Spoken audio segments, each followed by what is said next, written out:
ஊரோட எல்லையில இருக்கிற ஒரு பெரிய ஆலமரத்துக்கு கீழே சோமையாவும் கௌரியும் கவலையா உக்காந்துக்கிட்டு இருந்தாங்க. அவங்களுடைய வீடு 2 நாளைக்கு முன்னாடி வந்த வெள்ளத்துல முழுசாவே அடிச்சுக்கிட்டு போயிடுச்சு. என்னங்க என்னங்க நம்ம நிலைமை இப்படி ஆயிடுச்சு. 2 நாளைக்கு முன்னாடி வந்த அந்த பயங்கரமான வெள்ளம் நம்ம வீட்டையும் நாம சேர்த்து வச்சிருந்த எல்லாத்தையுமே இப்படி எதுவும் இல்லாம அடிச்சுக்கிட்டு போயிடுச்சே. நமக்கு தங்க வீடு இல்ல, சாப்பிட சாப்பாடும் இல்ல. ஆகாயந்தா கூரை, இந்த தரதான் நமக்கு பருத்தி மேடை அப்படிங்கிற மாதிரி ஆயிடுச்சு. இப்ப நம்ம எப்படி வாழ போறோம், அடுத்து என்ன செய்ய போறோம்னு கூட எனக்கு ஒன்னும் புரிய மாட்டேங்குதே. தைரியமா இரு கௌரி. நீ இப்படி அழுதுகிட்டே இருந்தா என்னோட கவலை இன்னும் அதிகமாகுது. வெள்ளம் வந்து எல்லாத்தையும் எடுத்துக்கிட்டு போனது உண்மைதான். ஆனா நம்ம உடம்புல இருக்கிற பலத்தையும் மனசுல இருக்கிற தைரியத்தையும் எந்த வெள்ளத்தாலையும் எடுத்துக்கிட்டு போக முடியாது. நல்ல வேலையா வெள்ளம் வந்தப்போ அந்த பெரிய ஆலமரத்து மேல ஏறி உக்காந்ததால தான் நம்ம உயிர் போகாம இருக்கு. நம்ம 2 பேரோட உயிரை இந்த ஆலமரம் தானே காப்பாத்தி இருக்கு. கடவுள் நாம வாழறதுக்கு ஒரு வழிய காட்டி இருக்கான்னு நம்ம தைரியமா வாழலாம். நம்பிக்கை இருந்தா வாழ்ந்துட முடியுமா? ஏங்க, ஊர்ல எல்லாருடைய நிலைமையும் இதுதான். யாருக்கிட்டயும் போய் உதவி கேட்க முடியாது. மறுபடியும் ஒரு குடிசை போட்டுக்கலாம் அப்படின்னா நமக்குன்னு சொந்த இடம் கூட கிடையாது. யாரையாவது ஒண்டி வாழ்றதுல எனக்கு விருப்பமும் இல்ல. அப்படி இருக்கும்போது நாம அடுத்து என்ன செய்ய போறோம்? கௌரி, என்கிட்ட ஒரு புது யோசனை இருக்கு. இந்த மரத்தோட கிளைய பாத்தியா? எவ்வளவு அகலமா எவ்வளவு பலமா இருக்குன்னு. எப்படியும் 10 பேர் உக்காந்தா கூட எதுவும் ஆகாது. நமக்கு தான் இப்ப தங்க வீடு இல்லையே. நாம இந்த மரத்து மேல ஒரு ஹோட்டலை கட்டலாம். அதையே வீடாவும் பயன்படுத்திக்கலாம். என்னங்க, என்ன சொல்லிக்கிட்டு இருக்கீங்க? மரத்து மேல ஹோட்டலா? இது என்ன விளையாடுற விஷயமா? இந்த மரத்துக்கு மேல எப்படி சமைக்கிறது? ஜனங்க எல்லாரும் மரத்துக்கு மேல ஏறி வந்து சாப்பிட்டுட்டு போவாங்களா? யாராவது கேட்டாங்கன்னா சிரிச்சிடுவாங்க. இதெல்லாம் சாத்தியம்தானா? மரத்துக்கு மேல போய் நெருப்பு பத்த வச்சு சமைச்சா மரம் எரிஞ்சிடாதா? யாரும் சிரிக்க மாட்டாங்க கௌரி. நான் இந்த மரத்தோட கிளையையே பயன்படுத்தி அங்க கொஞ்சம் மண்ணை பூசி அந்த மரத்துக்கு தொந்தரவு எதுவும் இல்லாம ஒரு திண்ணைய உருவாக்குறேன். அப்படியே மரத்து மேல எல்லாரும் ஏறி வர்றதுக்கு வசதியா மூங்கிலால ஒரு படிக்கட்டையும் கூடவே உருவாக்குறேன். மரத்துக்கு மேல பச்சை பசேல்னு இருக்கிற இலைக்கு கீழே உக்காந்து சாப்பிட்றது நல்லா இருக்கும்ல. அப்படி உக்காந்து சாப்பிட்றது எல்லாருக்குமே புதுசா இருக்கும். உன் கைப்பக்குவத்தால செஞ்ச சாப்பாடை சாப்பிட யாருக்கு தான் பிடிக்காது சொல்லு? நீங்க சொல்றது கேக்கும்போது எனக்கும் நம்பிக்கை வருது. நீங்க விடாமுயற்சியா உழைக்கிறவரு. நீங்க ஒண்ணு நினைச்சா நிச்சயமா அதை செஞ்சிடுவீங்க. நானும் உங்களுக்கு உதவியா இருக்கேங்க. நாளையில இருந்தே நாம வேலையை ஆரம்பிச்சிடலாம். நீங்களும் போய் மூங்கில வெட்டி எடுத்துட்டு வாங்க. சோமையா கௌரி 2 பேரும் ஒரு வாரம் கஷ்டப்பட்டு அந்த ஆலமரத்துல ஒரு அழகான மூங்கில் மேடைய உருவாக்குனாங்க. பாதுகாப்பான மண்ணடுப்ப உருவாக்கி சின்னதா ஒரு ஹோட்டலையும் ஆரம்பிச்சாங்க. ஒரு நாள் மதிய நேரம் வயசான சூரம்ம பாட்டி அங்க வந்தாங்க. என்னப்பா சோமையா, என்ன பண்ணிக்கிட்டு இருக்க? ஊர்ல எல்லாரும் உன்னை பத்தி தான் பேசிக்கிட்டு இருக்காங்க. ஏதோ மரத்துக்கு மேல ஹோட்டல் ஆரம்பிச்சிருக்கியாமே. அதை என் கண்ணால பார்த்துட்டு போலான்னு தான் நான் இங்க வந்தேன்.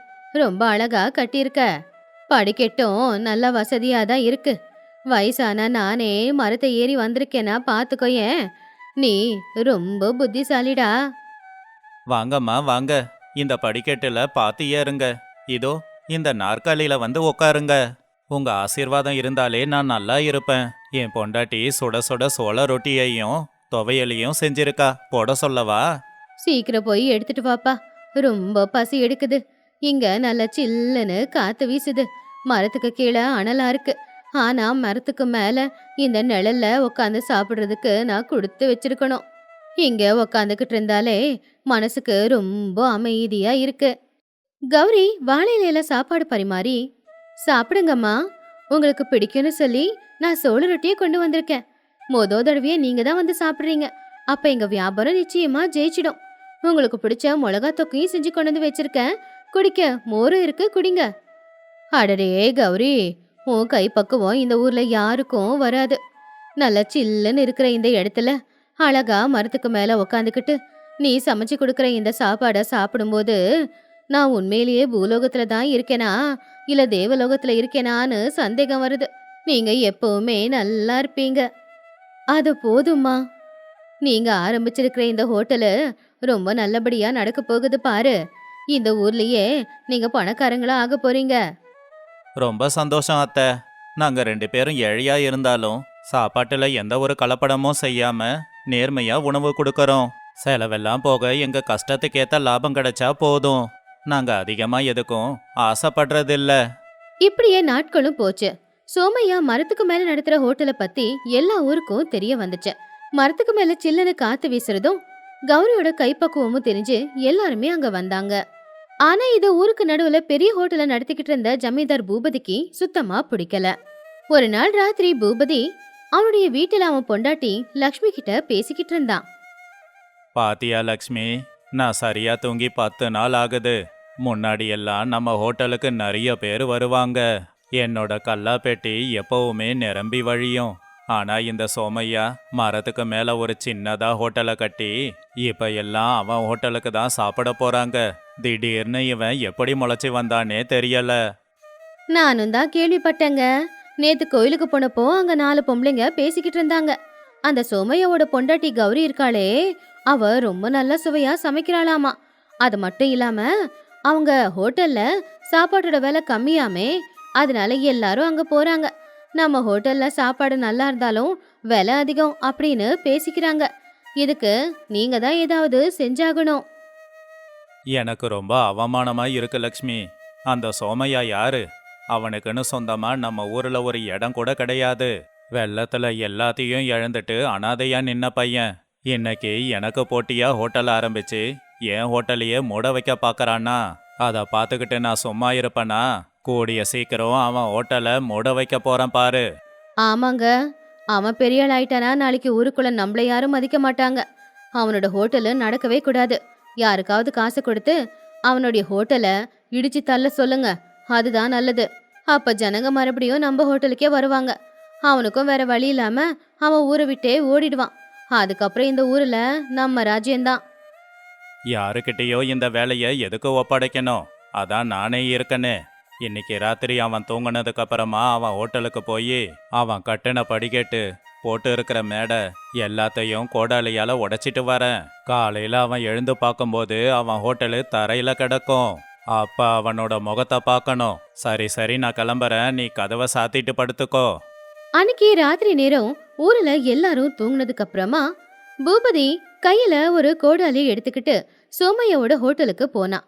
யாருக்கும் சத்தம் வராத மாதிரி அந்த ஹோட்டலோட படிக்கட்டுல ஏறினான். அந்த மரத்துல இருக்கிற மேடையில சோமையா கௌரி 2 பேருமே படுத்து தூங்கிக்கிட்டு இருந்தாங்க. இவனுக்கு எவ்வளவு தைரியம் இருந்தா என்னோட வியாபாரத்தை கெடுக்க பாப்பான். நாளைக்கு இவன் ஹோட்டலும் இருக்க போறது கிடையாது, இவன் வியாபாரமும் நடக்க போறது கிடையாது. என்ன பண்றான் பாரு. பூபதி அந்த படிக்கட்டை இழுத்து புடிச்சுக்கிட்டு இருக்கிற விழுது எது அப்படின்னு தேடிக்கிட்டு அதை வெட்டுறதுக்கு முயற்சி பண்ணான். ஆனா இருட்டுல அவன் கண்ணுக்கு எதுவுமே சரியா தெரியல. தடுவிக்கிட்டே போய்கிட்டு இருக்கும் போது அவனுடைய கால ஒரு கிளையில பட்டு அவன் தடுமாறி கீழே விழ போனான். அப்போ அவன் அங்க இருக்கிற படிக்கட்டோட விழுத புடிச்சுக்கிட்டு தொங்க ஆரம்பிச்சான். கீழே எட்டி பார்த்தா பெரிய பெரிய பாறைங்க இருந்துச்சு. விழுந்த அந்த பாறையில தலை அடிபட்டு அவன் செத்தே போயிடுவான். ஐயோ, யாராவது காப்பாத்துங்க, கீழே பாறை இருக்கு, நான் விழுந்தா தலை உடைஞ்சி செத்து போயிடுவேன். சோமையா, வந்து என்ன காப்பாத்து. அந்த சத்தத்தை கேட்டு சோமையா கௌரி 2 பேரும் கண்முழிச்சு பார்த்தாங்க. சோமையா ஒரு விளக்கேத்தி வச்சு அந்த வெளிச்சத்துல கீழே எட்டி பார்த்தான். கௌரி, அது பூபதி ஐயா தானே? அவர் ஏன் விழுத பிடிச்சி தொங்கிக்கிட்டு இருக்காரு? அவர் ஆபத்துல இருக்காரு போல. நீ இந்த விளக்க புடி, நான் இன்னொரு விழுத பிடிச்சிட்டு போய் அவரை காப்பாத்தி கூட்டிட்டு வரேன். புடி. ஆனா இந்த நேரத்துல அவரு எங்க எதுக்காக வந்தாரு? சரி, முதல்ல அவரை காப்பாத்துங்க. கீழே விழுந்தா அவருக்கு பயங்கரமா அடிபடும். பார்த்து நீங்க பத்திரமா அவரை மேல தூக்கிட்டு வாங்க. சோமையா ஒரு பெரிய விழுத அவனுடைய இடுப்புல கட்டி பக்குவமா கீழே இறங்கி அதுக்கப்புறமா பூபதிய இறுக்கமா பிடிச்சு ரொம்பவும் கஷ்டப்பட்டு அவனை மேல மேடைக்கு கொண்டு வந்துட்டான். பூபதி சாமி தப்புச்சண்டா அப்படின்னு சொல்லி அங்கேயே உட்காந்து பெருமூச்சு விட்டான். இந்தாங்க பூபதி ஐயா, கொஞ்சம் இந்த தண்ணிய குடிங்க. என்னங்க ஆச்சு? இங்க வந்து இந்த நேரத்துல விழுத பிடிச்சி தொங்குறீங்க? கொஞ்சம் தடுமாறி விழுந்திருந்தா உங்க உயிரே போயிருக்குமே. சோமையா, என்ன மன்னிச்சிடு. மன்னிச்சிட்டேன்னு ஒரு வார்த்தை சொல்லு, அப்பதான் நிம்மதியா இருக்கும். நான் உன் ஹோட்டல்ல சாப்பிட வரல, உன்னோட ஹோட்டலை உடைக்க வந்தேன். உன்னுடைய இந்த வளர்ச்சி எனக்கு பொறாமைய உருவாக்குச்சு. என் ஹோட்டலுக்கு யாரும் சாப்பிட வரல, எனக்கு வியாபாரம் நஷ்டமாயிடுச்சு. அதனால தான் உன்னோட ஹோட்டலை உடைக்கலான்னு வந்தேன். வரும்போது தெரியாம கால் வழிக்கு விழுத பிடிச்சி தொங்கிக்கிட்டு இருந்தேன். ஆனா இது எதுவும் தெரியாம நீ என்னோட உயிரை காப்பாத்தி இருக்க. ஐயா, என்ன சொல்லிக்கிட்டு இருக்கீங்க? உங்களுக்கு ஏன் எங்க மேல இவ்வளவு கோவம்? உங்க பொழப்ப ஏதோ நீங்க பாத்துக்கிட்டு இருக்கீங்க, எங்க பொழப்ப ஏதோ நாங்க பாத்துக்கிட்டு இருக்கோம். உங்க ஹோட்டல் எவ்வளவு பெருசு! உங்க ஹோட்டலுக்கு முன்னாடி எங்க ஹோட்டல் எல்லாம் ஒரு விஷயமா? இதை போய் அழிக்க நினைக்கிறீங்களே? மன்னிச்சிடு கௌரி, சின்ன ஹோட்டலு பெரிய ஹோட்டல்னு இல்ல. நீங்க வளர்றதுல எனக்கு பொறாம, அதனால தான் இப்படி பண்ணிட்டேன். எனக்கு இருக்கிறது அகங்காரமும் திமிரும் பொறாமையும் தான். நீங்க செய்யற சாப்பாடு நல்லா இருக்கு, அதான் எல்லாரும் இங்க வராங்க. என்னோட ஹோட்டலுக்கு யாரும் வரல அப்படிங்கிற ஒரு கெட்ட எண்ணம் தான் என்னோட கோவத்தை தூண்டி என்னை இந்த வேலையை செய்ய வச்சிடுச்சு. ஆனா என் கெட்ட எண்ணத்துக்காக கடவுளே தண்டிச்சிட்டான். இன்னொரு பக்கம் ரொம்ப நேரம் ஆனாலும் புருஷன் வீட்டுக்கு வரல அப்படிங்கறதுனால லக்ஷ்மி ஒரு விளக்க பிடிச்சுக்கிட்டு சோமையா ஹோட்டலுக்கு வந்து பார்த்தா. அப்பதான் ஏதோ சத்தம் கேட்டு பக்கத்து வீட்டுல படுத்துக்கிட்டு இருந்த சூரம்மா பாட்டியும் எழுந்திருச்சு வந்தாங்க. என்னங்க, என்னங்க ஆச்சே? உங்க துணி ஏன் கிழிஞ்சு போயிருக்கு? துணியெல்லாம் ஏன் இப்படி மண்ணா இருக்கு? நான் எவ்வளவு பயந்துட்டே தெரியுமா, நீங்க இவ்வளவு நேரம் ஆனாலும் வரலன்னு. என்னங்க ஆச்சு? என்னப்பா பூபதி, என்ன ஆச்சு? ஏன் உடம்பெல்லாம் இப்படி இருக்கு? சோமையா, இங்க என்ன நடக்குதுன்னு சொல்லேன்ப்பா. பூபதிக்கு இந்த நேரத்துல இந்த இடத்துல என்ன வேலை? கெட்ட எண்ணத்தோட இருக்கிறவங்களுக்கு கெட்டது தான் நடக்கும்னு அந்த கடவுள் எனக்கு தெரியப்படுத்திட்டான் லக்ஷ்மி. இவனோட ஹோட்டலை உடைக்கணும்னு நான் இங்க வந்தேன். ஆனா இன்னைக்கு இந்த சோமையா மட்டும் இங்க இல்லைன்னா உன் புருஷனை உயிரோட பார்த்திருப்பியா அப்படின்னு எனக்கு தெரியல. நல்ல மனசுக்காரன் சோமையா, அவன் அப்பாவி, எதுவுமே தெரியாம என்னை காப்பாத்தி இருக்கான். ஐயோ, என்னங்க சொல்றீங்க? அந்த கடவுள் தான் நமக்கு தண்டனையை கொடுத்திருக்காரு போல. சோமையா, கௌரி, எங்களை மன்னிச்சிடுங்க. உங்க வளர்ச்சி பொறுக்காம உங்களை அழிக்க நினைச்சது தப்புதான். ஆனா இனிமே எப்பவுமே இந்த மாதிரி ஒரு எண்ணம் எங்களுக்குள்ள நாங்க வளர விட மாட்டோம். மனசார நீங்க மன்னிச்சீங்கன்னா எங்களுக்கு ரொம்ப சந்தோஷமா இருக்கும். ஐயோ லக்ஷ்மி அம்மா, நீங்க வயசுல பெரியவங்க, எங்க கிட்ட போய் மன்னிப்பெல்லாம் கேட்டுக்கிட்டு நீங்க பண்ணது தப்புன்னு புரிஞ்சுக்கிட்டீங்க இல்லையா? அதுவே எங்களுக்கு போதும். நாங்க சின்னதா ஏதோ ஒரு பொழப்ப நடத்திக்கிட்டு இருக்கோம். உங்க பொழப்ப கெடுக்கணும்னு எங்களுக்கு அவசியமும் இல்ல, அந்த எண்ணமும் இல்ல. நாம எல்லாரும் ஒரே ஊரை சேர்ந்தவங்க, ஒரே குடும்பமா தான் வாழணும். அவங்க தலையில என்ன எழுதி இருக்கோ அப்படிதானே வாழ்க்கை இருக்கும். இங்க பாரு பூபதி, வளர வளர வணங்கணும் அப்படிங்கிறது தான் பெரியவங்க சொல்லியிருக்காங்க. ஒருத்தனோட வளர்ச்சியை பார்த்து நாம பொறாம படக்கூடாது, அவன் வளர்ச்சியை பார்த்து சந்தோஷம்தான் படணும்.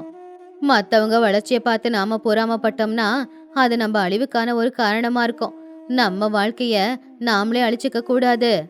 இன்னொருத்தங்களுக்கு பள்ளம் தோண்ட நினைச்ச அந்த பள்ளத்துல நீ தான் விழுவ. இனிமேலாவது யாரோட வளர்ச்சியை பார்த்து பொறாமப்படாத. அவங்க கஷ்டம் அவங்களுடையது, உன்னோட கஷ்டம் உன்னோடையது. உன்னோட வளர்ச்சிக்கு என்ன பண்ணணும் அப்படிங்கறத மட்டும் இனிமே நீ யோசி. நீங்க சொன்னது உண்மைதாம்மா. இன்னொரு தடவை இப்படி ஒரு தப்பை நான் செய்ய மாட்டேன். சோமையா, நாளையிலிருந்து எங்க ஹோட்டல்லையே சமைச்சு அந்த சாப்பாடை உன் ஹோட்டலுக்கு அனுப்புறேன். உன்னோட ஹோட்டலு இன்னும் பெருசாகட்டும், நீ இன்னும் நல்லா வளரணும். உன்னோட நல்ல குணத்துக்கும் நேர்மைக்கும் நீ நல்லா தான் இருப்ப. மனசார ஒருத்தங்கள வாழ்த்துறீங்களே, இந்த மனசு ரொம்ப பெருசுங்க ஐயா. எல்லாரும் கிளம்புங்க, போய் நிம்மதியா படுத்து தூங்குங்க. இனிமே நமக்குள்ள எந்த பிரச்சனையும் இல்ல. நாம எல்லாரும் ஒரே ஊரை சேர்ந்தவங்க, ஒரே குடும்பமா சந்தோஷமா வாழணும். பூபதியும் லக்ஷ்மியும் அவங்க செஞ்ச தப்ப உணர்ந்து சோமையாவுக்கும் கௌரிக்கும் நன்றியை தெரிவிச்சுட்டு அங்கிருந்து அவங்க வீட்டுக்கு போயிட்டாங்க. சூரமாவும் சரி நான் கிளம்புறேன்னு சொல்லி போயிட்டாங்க.